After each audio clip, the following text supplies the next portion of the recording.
What's going on, everybody? We are live here on YouTube and Facebook for a live Q&A here. Thanking you guys for our 1,000 subscribers. Really excited. So let's kick it off with our opening.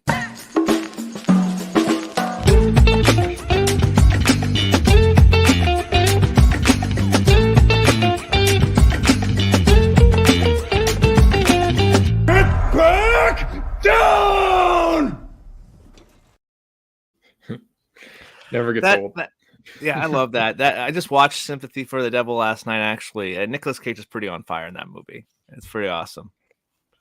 Yeah. That was one of the cooler Cager outings of the last year. Yeah.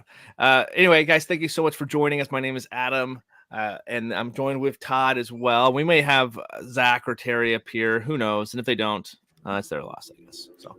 Yeah. Really awesome to be do a little live show here. You know, if we get people coming in, awesome. If not, oh cool, it's all good too. But we do have some questions. We have some questions on the live feed already. We have some a top 5 we want to do as well, and also kind of plug some things that are going to be on our podcast and also on the YouTube channel as well, and something that Todd's alluding to on his little banner there. We're live in Vegas in 19 days. So let's plug that one first, I guess. So that's going to be pretty exciting. We are doing our 2023 Movie Awards. We did this. This is our second annual. We've done this to be our second annual, but third time doing so. So it's pretty awesome. What are you excited for when we talk about our movie awards there, Todd? Well, the fact that we're be in Vegas is a highlight, of course, but Yeah. I guess finally putting a cap on 2023. We've been thinking about our top 10s and our movie awards for a long time. So this finally getting some of these like obscure characters that we like and stuff and throwing that out there, and it's always fun. Yeah, get them some notoriety and some respect on their names, type of thing. It's gonna be fun. I'm curious to see what like movie is gonna get the most noms, because obviously like Banshees and The Wrestler and our past awards have been kind of like the big heavy favorites. But this year there's like so many different movies that could take it, but also some of the bigger movies maybe not have all the minor characters that we like to honor as well. So it's going to be a very interesting award show for sure, I think. Yeah, well, I mean, in the major categories, like that's where that's some of the most exciting parts of those shows, is that like it's like, oh, okay, like I mean I'm not the only one that thought X was part of the like in the top 5 or whatever best supporting actor performances. I mean that's my favorite part, but all the other things, like we'll just see which movie stuck out to us most throughout the year, essentially. Yeah.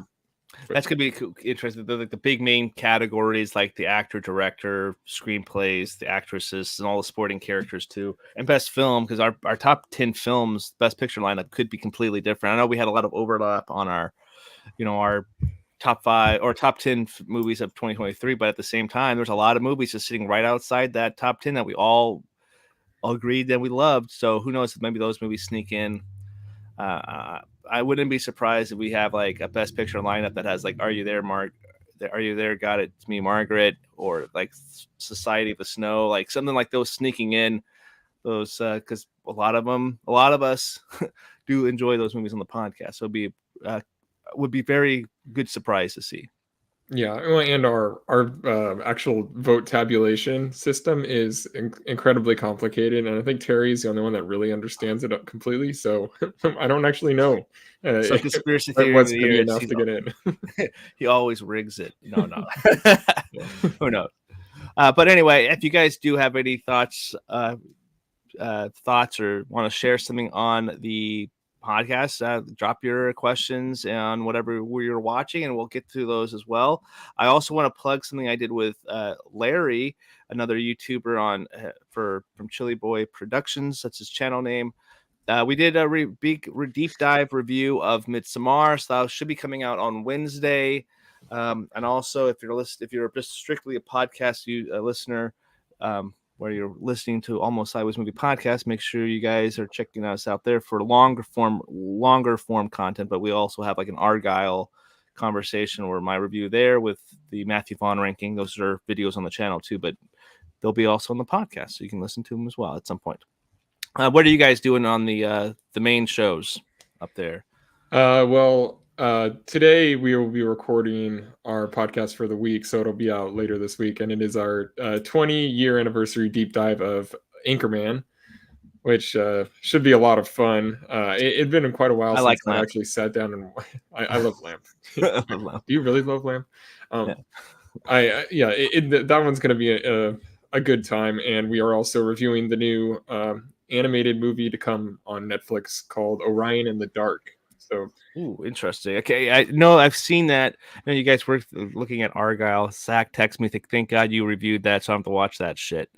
Or yeah, some, well, Zach doesn't like reviewing movies that don't have good scores on Rotten Tomatoes, so that's his that's his thing. So, but yeah, we went with the movie written by Charlie Kaufman.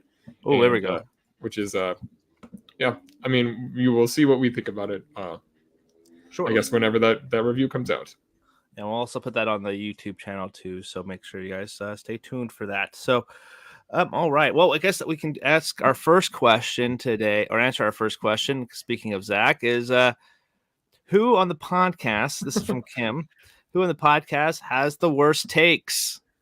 I think it. I think it depends on what we're talking about. The hottest takes by design goes to Zach. And he knows that they're hot takes, and I think he knows that they're bad takes, but he sticks with them and acts like they are really good takes. They're fact. Yeah, he'll choose the worst movie from a director's filmography, and he will swear by it and say it's their best movie. He'll say that with like say Christopher Nolan. He'll say he like swears that Insomnia is his best movie, and I'm like, I don't know anybody that actually thinks that who has a brain, but that's Zach for you. Yeah, I like it. I think it's funny too. It's like when we're hearing like the boy and the heron or whatever. Zach's like, man, can that be like Terry's like worst take of the year? Like that's a pretty bad take. Like that's a 2.5. That's not even a good movie on our scale or whatever. Yeah, and I think like that's the funny thing about us. It's like we all have different tastes and stuff, so we always give each other crap for like the obscure things that we like at times, you know. It's kind of funny. Yeah. Generally, Zach will just throw out 1.5 stars for Oppenheimer, and he'll just be like, "Yep, that's fact. The sound design's terrible." He says, "Yeah, that's just a bad take." I mean, it's not even like an intelligent take. It's just like he just wants to be different. The funniest comment, and I wanted to share this in Vegas at some point, and because he may not listen to this, who knows?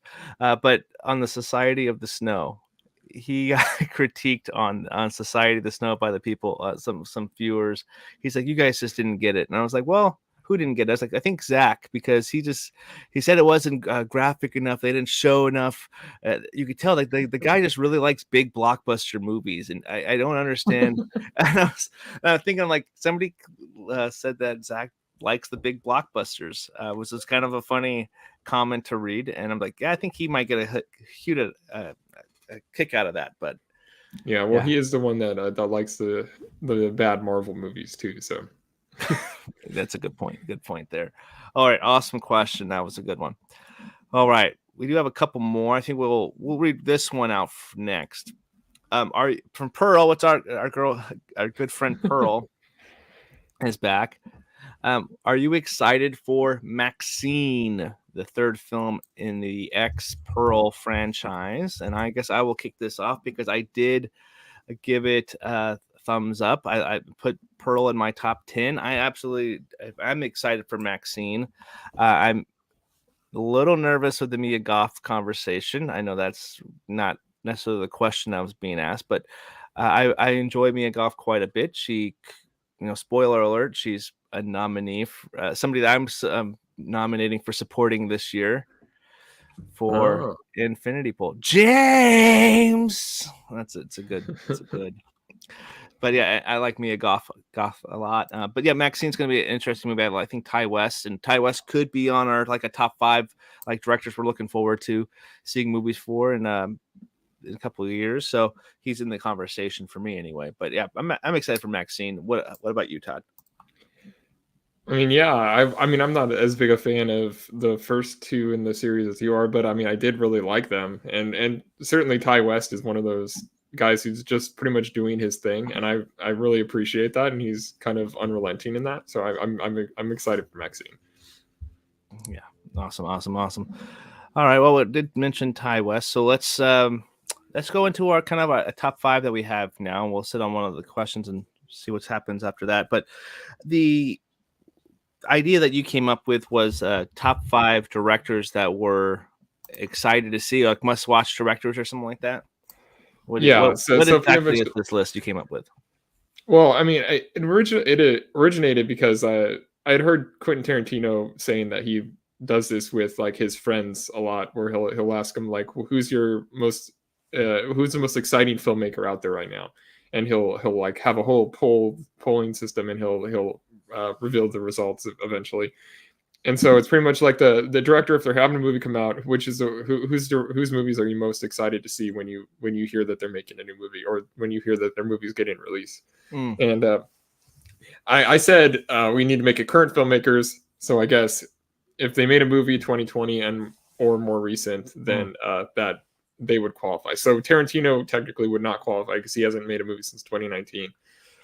So yeah, I was about to write the Safdie brothers down, but technically that's 2019 as well. And someone like, I don't know, like Todd Phillips and Bong Joon-ho, I guess you could include because they have movies coming out this year, but I kind of left those guys off. Yeah, me too. But those are definitely guys who you want to see something from, especially Bong Joon-ho. But I left them off as well, just because we haven't seen a film from them yet in this short period of time. So, all right. Well, this is your idea. This is your brainchild. So I'll let you kick it off. All right. So we're starting with number 5, correct? Yes, sir. No Merlots, by the way. And if it's on your list, change your list. Essentially, that's what Todd said. He said, "Screw Merlots today." We're gonna. And we could reshuffle the numbers, I guess, if there's somebody that this list is not opposed to audibles at the last second. Essentially, this is where Zach should have been here, because he would have really enjoyed this. He would have been all over this. All right, so my number 5. I'm going a little off the board because we review so many different kinds of movies on the podcast, and I enjoy so many different kinds of movies from all over the world, and so I'm putting at number 5 Celine Sciamma, who most recently did one of my top 10 movies of 2021, Petite Maman, which I think was one of the just most unusual movies that I've seen in a while. And she also, of course, did Portrait of a Lady on Fire, which was her big, I guess, her biggest hit that she's done. She had some movies that she did before that were smaller, like Tomboy. And but she's also, like, when she has a writing credit on something, like Paris 13th District was one of my absolute favorite movies of last year. She was a screenwriter on it, and she also was a screenwriter on one of the best animated movies of last decade, My Life is a Zucchini. So whenever she's making a movie, I'm like, okay, this is one of the foreign directors that I most have my eye on, and I'm French director, so I took the Zach spot in this one. There we go. Heck yeah. Good call. That's a good one. I forgot that she was attached to Portrait of a Lady on Fire, but she's a really good director too. So a solid choice there. I did go with an international director as well. I went with my number 5 pick, J.A. Bayona, who just most recently did Society of the Snow. But I'm a huge fan of The Orphanage, and even A Monster Calls is really good. So anything that he really does, like, I think he has a way of captivating stuff, especially when it is in his native language. The Orphanage being by far one of my kind of a really subtle horror film, like generally in one like location too, in this really creepy orphanage, like big old giant mansion house. But he has a way with filmmaking that really captures a good story and kind of the feels too, without going extreme and going super hardcore and a lot of stuff. So Society of the Snow was a pleasant, I guess it's not a pleasant surprise, but it was a film that we were all anticipating. We've heard good things about it and got some Oscar love to him. Assuming at some point it's going to get some Pinot love with our show. I think it should get at least some mentions there as well. But Society of the Snow was just a solid movie that just had me. And I didn't, as a person who didn't know the actual events to my, that's on me not knowing the full story before. I was kind of amazed by it and made me go do some research on it too, and kind of get the full story of stuff. So yeah, J.A. Bayona has a way with stories, so I definitely gonna be there whenever he makes a movie. So that's a good one. See, I didn't really consider him because I don't know that he has had that many great movies, like truly great movies. So, but I mean, after Society of the Snow, I guess I would anticipate whatever he's doing next, but yeah, not quite enough to make that. I mean, because there are some really heavy hitters that there is some, and I was just like thinking, I was like, oh, what movies has like kind of blown me away? And I couldn't stop thinking about Society of the Snow for a while. So it's like it just sits right outside my top 10 as well. So, but yeah, Bayona has a way with mixing like really good storytelling with like some these effects as well that he doesn't overdo it. All right. Well, the rest of my list are more like the masters. So there we go. So my number 4 is Paul Thomas Anderson. His most recent movie was Licorice Pizza, which is probably the movie of his I appreciate the least because I just didn't really get it all that much. But whenever he makes a movie, I am there. Like I'm a huge fan of The Master, and I'm a huge fan of obviously Boogie Nights and Punch Drunk Love, Magnolia, everything he does. It's one of the directors, I guess all the directors from here on out. I've seen everything they've done, like short films, documentaries, everything. Paul Thomas Anderson is one of those guys. We even did a media blackout for Inherent Vice, and we did that, which was ridiculous because it's not the kind of movie you do that for. But I did, and I read the book even, and I was just like, oh, that character seems like the character that we played by like a Josh Brolin, and it actually was Josh Brolin. Like I mean, it was it was interesting. I mean, that was an experience, even though it wasn't a great movie. But yeah, because Paul Thomas Anderson is one of those guys that you just like, that he's one of the all-time greats, and he's whenever he makes a movie, you got to pay attention. Yeah, you got to pay attention to it. All right, number 4 for my list. Man, I've kind of. All right, I'm gonna go to David Fincher. David Fincher is who I have as number 4.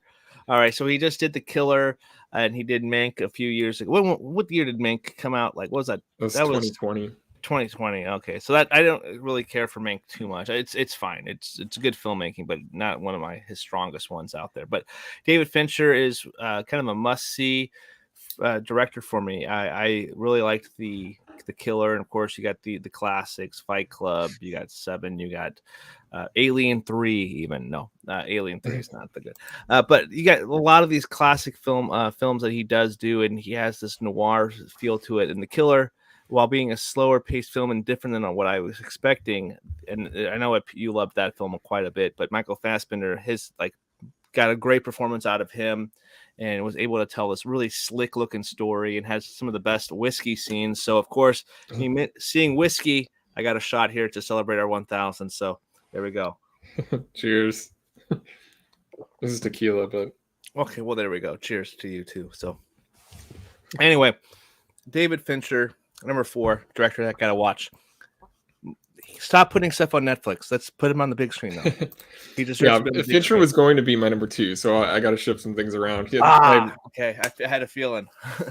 Yeah, Fincher is definitely one of those guys, and he's incapable of making a bad movie, unless you count like Alien 3, but even that's got some interesting parts to it. And that was like before he was really Fincher. And that was like totally like a studio meddled film. Like it messed up. The studio really messed that project up. But anyway. Yeah, but after 7, he pretty much is like, it's just banger after banger. Like so, and obviously one like the absolute best movie of last decade was directed by David Fincher. So yeah, I guess I'll just keep going up my list. Which movie are you referring to? Again? The Social Network, of course. Oh, duh. Okay, I'm an idiot. Okay, anyway, keep going on. So yeah, I guess I'll just keep going up my list, and then I'll fill in one at the end as who will be, I guess, my new number 5 or 6 or whatever it is. I don't know how this is gonna work, but my number 3 is Martin McDonagh. Okay, who is my favorite movie of last year was, or I guess 2022 was Banshees of Inisherin, and 3 Billboards Outside Ebbing, Missouri absolutely knocked me on my ass when I watched it. And not Zach though, hot take. Yeah, another bad take by Zach. But I mean, even his short 6-shooter, 7 Psychopaths in Bruges. I mean, that is the extent of his movies, and they are all just absolute masterworks. And he has such a unique style. He's like a darker Coen Brothers thing, but with tighter dialogue. I'm not really sure how to describe it, but Banshees, there's just so much pain and anguish in that movie, along with like the things that make him interesting. So I really enjoy all of McDonough's movies, and I can't wait to see what his next project is, because nothing is even in the works yet, as far as I know. Yeah, I need to revisit Banshees of Inisherin, because I gave it a solid 3 stars, but it's something that I can see myself after revisit getting a better, maybe going into with a better mindset too. I didn't know necessarily what to expect as well. I really like 3 Billboards, and I think 7 Psychopaths is extremely underrated. In Bruges was another big player from our 2008 movie awards. A really great film there too. He always directs Colin Farrell like really amazingly, so I gotta check that one out too. So good pick there. All right, so we're at number 3, right? Yeah. All right. Wait a second. You did not. Oh yeah. Okay. So we're at number 3. Oh man, I have a list wrote down here. I'm gonna go with Jordan Peele at number 3. Nice. Okay, so we have Get Out, we have Nope, and I'm assuming he has another project coming in. He has Us as well. Us. Those 3 films, all are top 15 of those years. I know Get Out and Nope both appeared in my top 10. Whenever get Jordan Peele's name's attached to it in the director's chair, I'm gonna be all over that now, because Get Out blew me away. I saw that much later, like after some of the hype died down a little bit. I know everybody, when we worked at FedEx together, everybody was saying, go see Get Out, go see it. And I finally went to see it like a month later. It was our anniversary weekend. We did a double feature. We saw 2 movies that day, but just not back to back. We did Power Rangers, the amazing remake of Power Rangers. I never saw a sequel, unfortunately. And then Get Out was the evening showing, and I was so conflicted. I was like, man, this movie it's so good, and there's so much like depth and layers to it, and Daniel Kaluuya is fantastic in it. And then you get the just in the next film with Lupita Nyong'o getting this outcry for Oscar love, and we actually mentioned that on our Midsummer podcast as well. So Lupita getting this outcry for Us, and of course we cannot forget the great Winston Duke in that movie as well. There's some really just great moments in Us. I really loved Us a lot. And then Nope was another one that's completely it's completely different. It's a sci-fi movie. Has some horror elements to it. Another movie that we did our award show and has some nominations there as well. So it's a film that I'm gonna for sure see. A lot of his films are going to have those kind of horror tones, which kind of is going to draw me in a lot more than probably other people. But I think he is a must see director. So, gonna go with Jordan Peele here. Yeah, he has 2 movies in the works. I think one of them is supposed to shoot and be released this year, but I'm not sure if it's going to get done in time. And which is an original movie. And then apparently he's also directing an adaptation of Death Stranding. Ooh. Which is interesting, but that's just, I think that. Do you know anything about that? I don't. All it says is that based on Hideo Kojima game, so I don't know. Yeah, I don't know. I'll get my copy to show you the. And actually, no, it has Norman Reedus as the main character, and there's like a lot of like Del Toro's in it, and like there's a lot, and like Mads Mikkelsen's like the villain of the game. I never played it, but it is like their likeness or just their voices. Oh, their likeness. Oh wow, that's interesting. Their likenesses are in it, which is it's crazy. I've heard a lot of people dug that. It's I didn't know that he was the director pinned to it. That kind of makes me want to go play the game before that movie comes out. Yeah, well, it doesn't. I'm putting that one off for a while, so. Yeah, there's not a whole lot of details. I guess there are 2 cast members that I don't know who they are. So, but it is on his IMDb page. So. Be interesting. It's like the character of whatever Norman Reedus plays. It's not gonna be Norman Reedus. Nah, you're too old for the character that we're going for. Yeah, we can't de-age you. Can't de-age you. All right. Well, there we go. Jordan Peele, number 3. All right. Yeah, that's a good pick. That was in my long list. I think I had him around number 10. So So I guess since Fincher was going to be 2, I'll go with my 1, and then I'll go back and say somebody else. So my number 1 was going to be Martin Scorsese, of course. Dang it. Okay. Yep. The greatest director that has ever lived, and he just made another just masterpiece, Killers of the Flower Moon. So he's still at age 80 or whatever, just operating at the highest level. He's got, I don't know, like I think it was like 6 movies on my top 100. I mean, whenever he makes a movie, I'm still 100% all in on it. I mean, I was the biggest fan of The Irishman on our podcast, and I don't think I've given a true like thumbs down to any movie that I've seen him direct, which is impressive because it's like 50 movies at this point. Yeah. So I mean, Scorsese, whatever his next project is, if it's finally that Teddy Roosevelt movie, or if it's one of the many just projects he attaches himself to over the years, like I'm the first one in line. And honestly, if it's Netflix or Apple, I don't really care as long as the movie's getting made. So, True. Scorsese, of course, is number 1. Yeah, I want like a physical copy of Killers, though. I just want like that in my hand. I think that because I love that movie a lot too. It wasn't really tough to put it in not at number 1, but because I really liked Godzilla -1 on quite a bit. But I can see in like a couple years when I do revisits and stuff, I'm like Killers. That's the most deserving film at number 1. I think that it's just a great movie.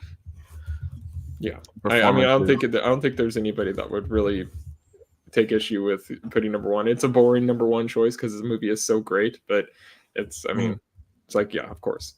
Yeah, of course. It's Scorsese, it's DiCaprio, it's future Best Actress winner Lily Gladstone. Still manifesting that right now. We're hoping. But yeah, it's awesome. It's a great movie. So he was also, of course, on my list here as well. So now I have to shuffle the board here. I guess he wasn't my number 1 because my number 1 hasn't been mentioned yet, but number 2 would have been him. So I'm gonna shuffle it, and I'm gonna say, holy cow, that was the baby knocking on the door there. I'm gonna go number 3. We're gonna say Emerald Fennell. Nice. Emerald Fennell has 2 movies. I think she gets me in terms of like what I like in movies. I can't Saltburn, by far the biggest fan of the podcast. It's weird. It's Wasn't Terry a fan of that one too? He was, but he had Promising Young Woman as number 1 of that. That is true. I had Promising Young Woman in my top 10, but at the same time, I'm like Emerald Fennell. There's something about your movies, and just make Barry Keoghan in all of them. I think that's what we need to do going forward. And then Barry Keoghan and Carey Mulligan in her next project, it would be awesome because they're by far the coolest parts of her last 2 movies. But Saltburn this is a trip, and I know I talked about that recently, but Emerald Fennell has something about her movies that it's just weird enough for me, and it appeals to my taste and stuff like that too. So I'll definitely be on board with anything she does going forward until she disappoints, I guess. Yeah, I mean, I outside the door apparently.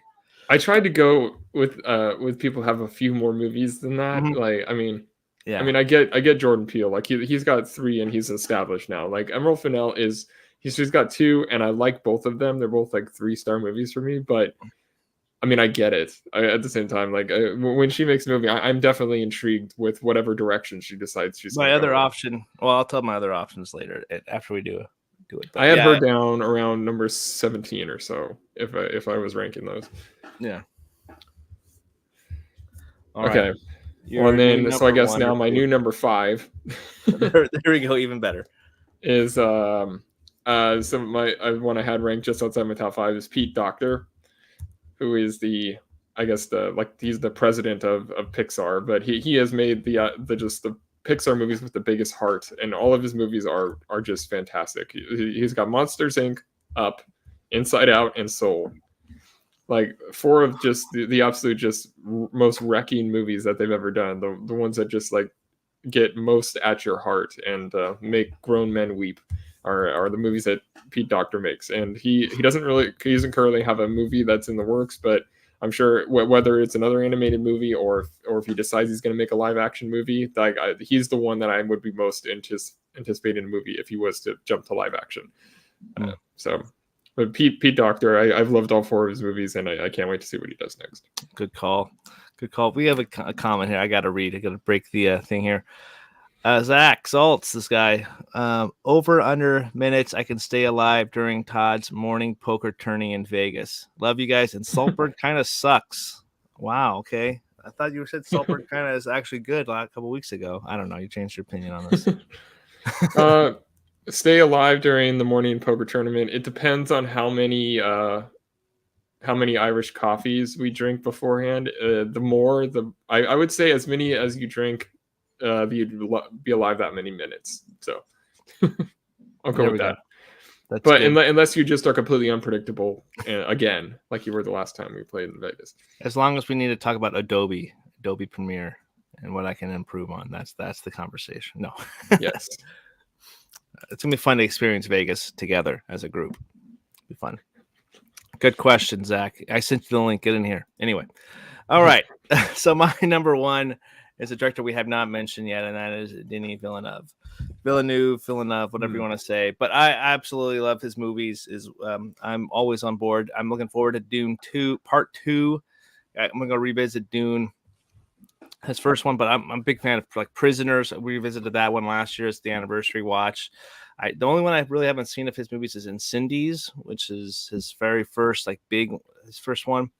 And then he did another one before Incendies, right? Incendies was just the Oscar nominated one.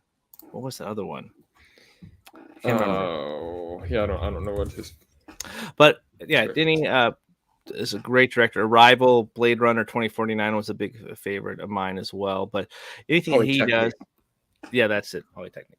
But yeah, anything that he really does, I'm going to be all on board for. So Denis Villeneuve is going to be something that I'm going to tune into any one of his films. So that's a good one. I had him around. It was in my second 10. Like he's like 11 or 12 or whatever. But man, I'm really surprised you didn't have Damien Chazelle. Oh, he's got two movies that I think were your number 1s of the year, and he's only made a few. Well, Babylon and Whiplash. Whiplash, I think, because Whiplash is going to be a revisit this year as well. I think did I put that above? I think I still put Boyhood. I think on the website it still says Boyhood above Whiplash, but I think Whiplash is I can't remember. But yeah, Whiplash is fantastic. That's a good one. I think he's number 11 he is number 6 on my list. So it's one I probably should have said instead of Emerald Fennell, but yes. So he has technically number 7 because you had Emerald Fennell. Okay, well I guess technically. Because you had Scorsese, right? Yeah, that's true. All right. What else? Who else did you have on this list here? So I had Joachim Trier, who's made a couple movies that I just loved, including The Worst Person in the World and Louder Than Bombs. Every movie he makes, I feel like I connect with. I also had Damien Chazelle, Jim Cummings, who's he's a great performer, actor, writer, director. He's something else, and his movies I really get into. Jordan Peele, of course, Sean Baker, Ryan Johnson, and Edgar Wright. I think I kind of go together. Like I anticipate those guys' movies equally, and for the same kind of reasons, they make similar movies. I mean, I could go on and on, but yeah, those are the ones that would be like unique choices. I could just say Richard Linklater or James Cameron, which are like obvious ones. Yeah. Those are great picks. I had obviously Ari Aster would be one that I would go to as well, but I haven't seen Beau is Afraid quite yet. Oversight, maybe one of your worst. Lucky, you haven't seen it yet. One of the worst ones for you. Ty West, we mentioned Ty West for the Pearl fans out there. Eli Roth would be one, even though he's really hit or miss on what he is, but Thanksgiving hopefully gets him in the right direction there. Alex Garland, which I need to do a revisit on Annihilation. I don't necessarily think 4 stars like I originally had put. I know it gave me crap for it, but I'm looking forward to seeing his new movie, Civil War. Yeah, that one looks pretty awesome. Then Matt Reeves is up there, and then a couple other ones you said. I think Edgar, or what's his first name? Edgar Wright, Ryan Johnson. What are you talking about? Ryan Johnson, Edgar Wright, yeah. But the Lighthouse and the Northman and David or Robert Eggers. Yeah, that's who it is. Yes, him. I think he is. talented where he's like, okay, I'm gonna go see. It's gonna be not necessarily a huge event, but because he's still like 50-50 in my books, or not 50-50, but yeah, I didn't really care for Lighthouse too much, but I did like The Witch. And I did like. I'm not good at math right now, guys. The Northman. The Northman, yeah. So those are kind of some of the his what Nosferatu movie coming out this year, like that looks nuts. I can't wait for that. I like Nosferatu. That's gonna be really cool. Christopher Nolan, I think we didn't mention him too. I think you gotta mention him as well. He's not immune to making a bad movie though. Like I don't like The Prestige, and there's or Interstellar. I think Interstellar's garbage, but I mean he's not. When he really gets indulgent, I don't think it entirely works. But I honestly, when he does make a movie, I'm definitely going to go see it because they are spectacles. Yeah, that is a good point. All right, so let's go into some more of these fewer comments here. I know you have a show in a few hours as well, so we're not going to go too much longer. But we have a couple questions here. We got Rose Weibel. Actually, she said congrats. And then also said, favorite film from those top 5 directors. I'm assuming the ones that we mentioned. What are the ones top? What's your favorite film from each director? Let's just go 5. So when we mention our 5 guy, give the favorite film. Okay. So my number 5 was, I guess, Pete Docter. And I would have to say Up. Up was a great experience watching. Oh, it's gonna be a for big the first time and rewatches. So 2009 movie awards. There we go. Up. Good. Number 5 for me was J.A. Bayona. I'm gonna go with The Orphanage. Orphanage is my favorite one from him. All right. Okay. Number 4 was Celine Sciamma. I mean Petite Maman. That was a brilliant movie. Mm-hmm. Good call. 4 was David Fincher for me. I'm going to go with. There's some really good ones. I didn't even mention Gone Girl earlier. Oh yeah, The Social Network. Why am I pausing for this? Yeah, we just talked about that. Yeah, The Social Network. You forgot about it twice now. Yeah, I forgot about it twice. It's so good. Okay, my number 3 was Paul Thomas Anderson, and yeah, it's still Boogie Nights. I'm not sure he's gonna be able to pass that. Boogie Nights.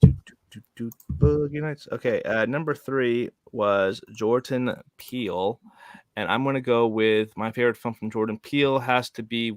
It's going to be Get Out. Get Out's my favorite film from him. Yeah, me too. My number 2 was Martin McDonagh. And I mean, I think Banshees, that's my favorite movie of the decade so far. So Banshees of Inisherin is my favorite McDonagh movie. Good call. The number 2 for me was Emerald Fennell. No, so I'm going to go with which movie am I to choose? You should have moved her to 5, and then you should have just trickled everybody up like I did. I should have done that. Yeah, good point. But Emerald Fennell, I want to say Saltburn's my favorite movie of hers. Nice. Even if it kind of sucks, right, Zach? Yeah. And number 1, I had Scorsese, and I mean, you could ask me on any day, and it might be a different answer. For a long time, it was Goodfellas, and then for a long time, it was Raging Bull. But now, I don't think that there's any of his movies that are really just as rewatchable and interesting as The Wolf of Wall Street. So I think my favorite Scorsese movie now is The Wolf of Wall Street. Hell yeah. Good pick. The Departed would have been mine, but we already knew that. Of course, we got Denis Villeneuve here. This is an interesting one because he has some movies that are just really dang good, an epic feeling. But I think my favorite one that I'm just like, oh, man, this is way better than every time I watch it, it's way better than I remember it being. I'm going to say Prisoners. Prisoners is probably my favorite from him. It's one that doesn't get talked about a lot because it's not a big spectacle like Blade Runner or Arrival or even Dune. But he's a damn good director. So anything he sees, I'm definitely on board for. So my favorite from Villeneuve is Sicario. Yep, Sicario. That's a close second. Yeah, I mean, he doesn't make bad movies, so any of his answers I'd be fine with. Other than Enemy, that'd be a strange number 1 for him. That'd be Zach's number 1 Villeneuve movie. That's a good one though. It's just super odd out there. All right, Claire Dundee. What's your favorite film you own in your collection? Go ahead. You want to go with this one? Go with your one. Okay. Well, the movie that I know is the most valuable DVD that I own because I'd always looked it up because it was a movie I'd always wanted to see but I could never get my hands on, and randomly at an FYE I found it for like under $20 and I had to buy it. It's the Portrait of a Lady, which is the Oscar nominated performance by Barbara Hershey, who's one of my like favorite underrated actresses. She's the best part of Hannah and Her Sister. She's I mean she's in Hoosiers and everything. Like I love her movies, and so that but that finding that movie when I did, I was like, yeah, this is definitely like the crown jewel of my collection now. I don't know how widespread this actual. I know this copy is not widespread. I know there's another DVD that circulated eventually, but it's not my favorite movie. I don't even necessarily give it a thumbs up, but it is the crown jewel of my DVD collection. There we go. So some of my movies that I'm doing some rearranging with my collection right now, so I can't really necessarily have access to the physical copies of them. But if I was think about it, the movies that I've like was so excited to add to the collection, maybe are not like some random ones, but the ones I immediately think of for my horror genre, that Robert Rodriguez is The Faculty and Idle Hands with Devon Sawa and Jessica Alba. Idle Hands, wow. Yeah. It's so good. Oh god, that's gonna be a daily notes or horror notes this year. But Idle Hands is just it's their late 90s like teen horror films that I just like kind of grew up on, and great additions to the collection once I finally found them on Blu-ray. Another fun DVD that I spent a lot more money than I actually wanted to was Spice World from last year. I spent almost $30 on a DVD. I was like, holy cow.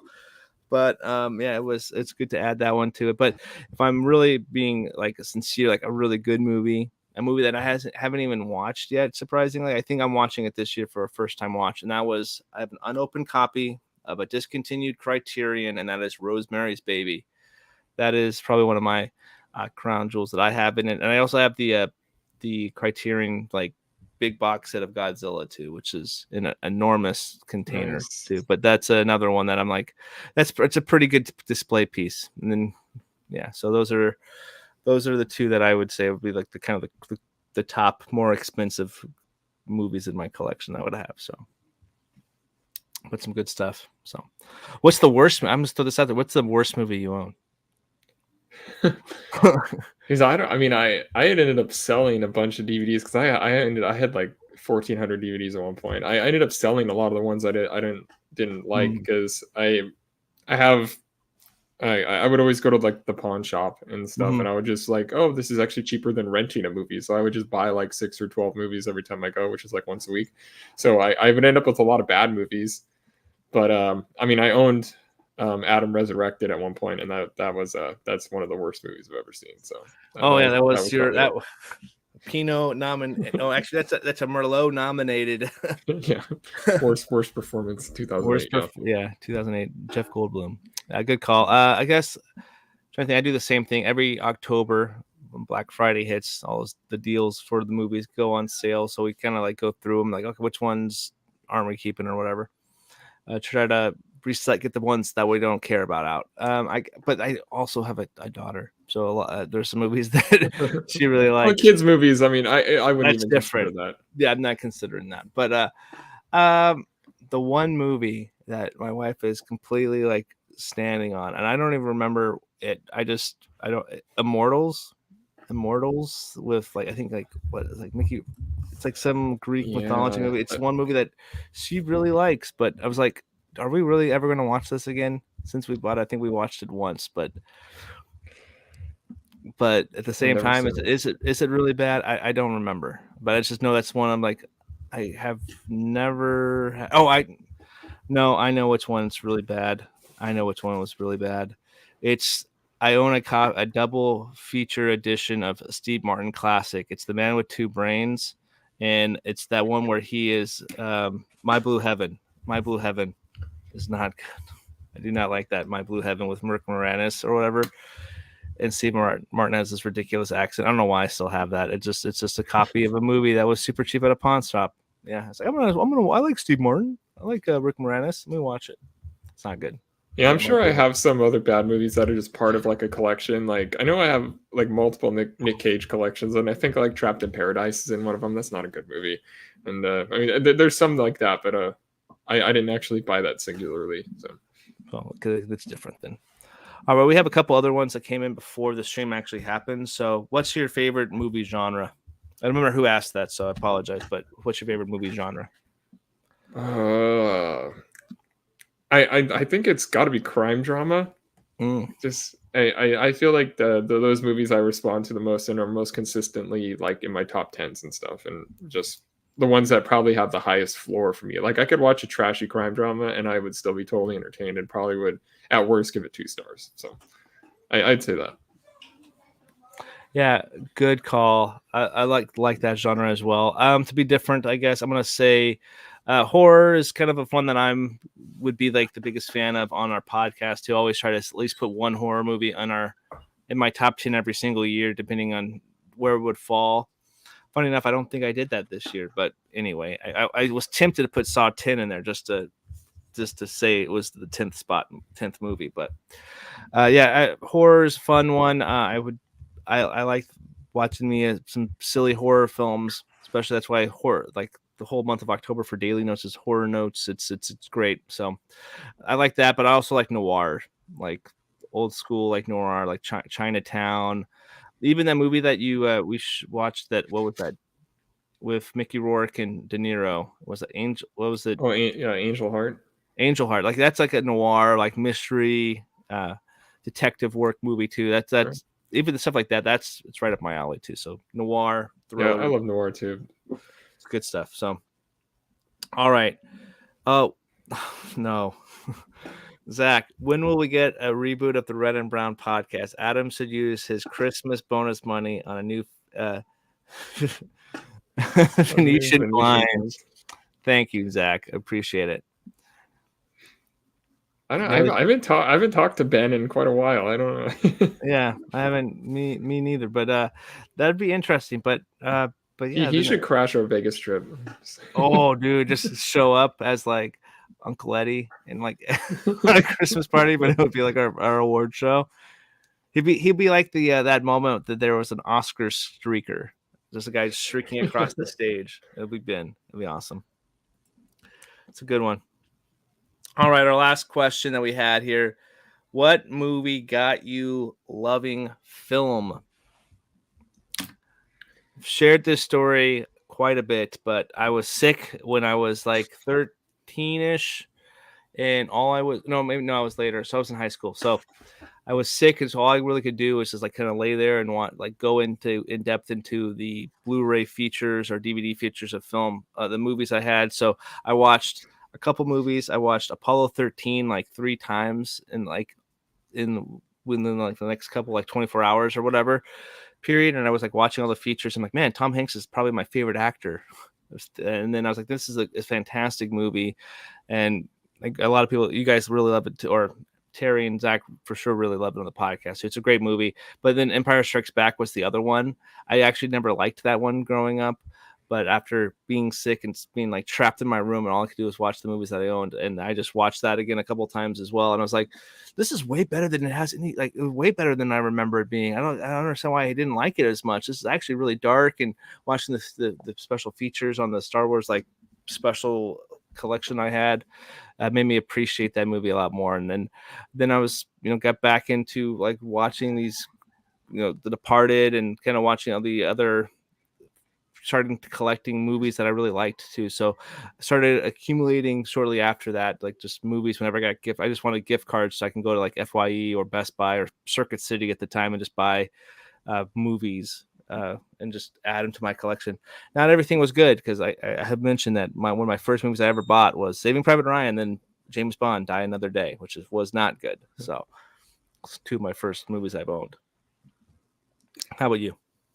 Well, if I'm talking like movies that actually got me into film, I think I talked about it on our deep dive of the movie, but it's A Beautiful Mind, because like at the time, I wasn't really into movies or film. Like my favorite movie at the time was Gone in 60 Seconds. I thought that was the greatest movie that was ever made and ever could be made, because I didn't really look at it as like as like art or anything like that. And then when the first time I like, because Terry was a big fan of A Beautiful Mind, and so when I first watched it, I was like, oh, movies can do this.